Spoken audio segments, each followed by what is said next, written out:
Putin तो America से जंग की शुरुआत से ही चिढ़े बैठे हैं और अब मॉस्को में हमले को भी वो अमेरिका की ही साजिश मान रहे हैं।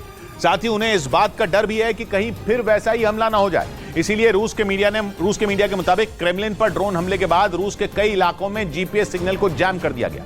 दावा है कि ऐसा ड्रोन हमलों को रोकने के लिए किया गया, क्योंकि राष्ट्रपति भवन पर ड्रोन हमले के बाद से ही रूस में डर का माहौल बना हुआ है। ऐसी आशंकाएं जताई जा रही हैं कि 9 मई को होने वाली विक्ट्री डे परेड से पहले यूक्रेन एक बार फिर रूस को दहलाने के लिए ड्रोन भेज सकता है। इसीलिए एहतियातन रूस की तरफ से कुछ बड़े फैसले लिए गए। माना जा रहा है कि रूस के कई शहरों में विक्ट्री डे परेड रद्द किए जाने की वजह भी यही है। इसके साथ ही यूक्रेन सीमा के करीब वाले रूसी इलाकों में सुरक्षा बढ़ाने के भी आदेश दे दिए गए। लेकिन इसी बीच 2 आत्मघाती ड्रोन का सीधे पुतिन के दफ्तर तक पहुंच जाना रूस के लिए किसी बुरे सपने से कम नहीं है, क्योंकि रूस में अब ये सवाल उठने शुरू हो गए हैं कि जब पुतिन खुद अपनी सुरक्षा के इंतजाम नहीं कर पा रहे तो लोगों की सुरक्षा कैसे कर पाएंगे।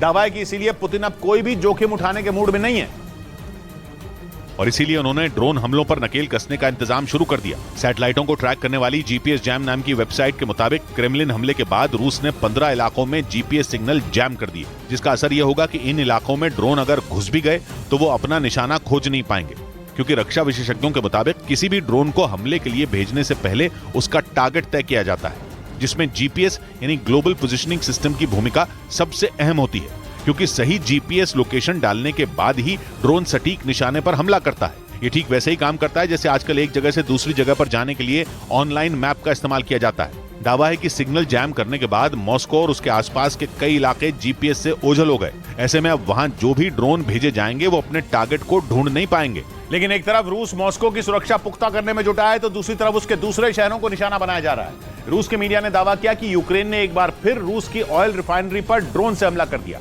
इस हमले के बाद का एक वीडियो भी जारी किया गया, जिसमें कृष्णादार प्रांत में मौजूद उस ऑयल रिफाइनरी से धुएं के गुबार के साथ साथ आग की ऊंची लपटें भी उठती नजर आईं। रूस के मीडिया के मुताबिक एक रोज पहले भी यूक्रेन की सेना ने इसी रिफाइनरी को निशाना बनाया था। तब भी वहां एक आत्मघाती ड्रोन गिरा था, जिसकी वजह से भीषण आग लग गई थी। हालांकि दोनों बार आग को वक्त रहते बुझा लिया गया, जिसकी वजह से किसी के भी घायल होने की खबर नहीं आई। ये ऑयल रिफाइनरी रूस के कृष्णादार प्रांत में मौजूद है, जो काला सागर के करीब है।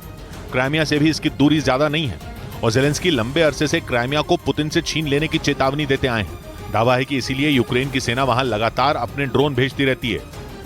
इधर यूक्रेन के डोनेस्क में रूस और यूक्रेन के ड्रोन आसमान में भिड़ गए। रूस की सेना की तरफ से इसका एक वीडियो भी जारी किया गया, जिसमें यूक्रेन और रूस के ड्रोन आपस में टकराते नजर आए। जो वीडियो सामने आया उसमें यूक्रेन का एक ड्रोन आसमान में उड़ता दिखाई दिया, जिस पर हमला करने के लिए रूस का ड्रोन उस पर निशाना साधता दिखा। जैसे ही यूक्रेन के सैनिकों को इस बात की खबर मिली कि दुश्मन उनके ड्रोन पर हमला करने की फिराक में है, वो अपने ड्रोन को इधर उधर भगाने लगे, जिससे रूस का ड्रोन उनके ड्रोन पर हमला करने में कामयाब नहीं हो पाया और इसी का फायदा उठाते हुए यूक्रेन का ड्रोन रूस के ड्रोन के करीब आ गया। तभी दोनों की आसमान में भिड़ंत हो गई। रूस ने दावा किया कि उसने यूक्रेन के ड्रोन को आसमान में मार गिराया, वहीं यूक्रेन की सेना ने इस दावे को खारिज कर दिया।